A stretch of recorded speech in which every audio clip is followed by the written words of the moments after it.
నుంచి వచ్చింది. అది షాబాద్ మండలం నుంచి మనం గర్వంగా చెప్పగలుగుతున్నాం. ఎందుకంటే ఒక విషయం జరిగింది. మాది మన్మడి విలేజ్లో ఆల్మోస్ట్ 32 మందిని చెల్లపల్లి చేరుకుంది. ఒక ఉదాహరణ ఇస్తున్నాం. ఎందుకు చెప్పాలనుకుంటున్నా అంటే మన బీసీలో ఐక్యం ఉంటే ఏదైనా సాధించగలగడం ఉద్దేశంతో చెప్తున్నాం. కృష్ణన్న ఆయన బీసీ సేన గురించి 30 ఎకరాల పొలం పోగొట్టుకున్నారు. అది ఎందుకు చెప్తున్నాను అంటే బీసీలు సమాజంలో ముందుండాలి.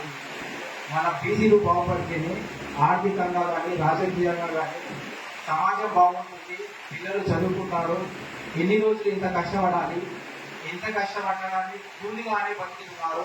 మన బీసీలు సమాజంలో ఎప్పుడు ముందుకు పోయి ఉన్నత స్థానంలో ఉంటారని చెప్పేసి ఆయన నిరంతర పోరాటం ఇప్పుడు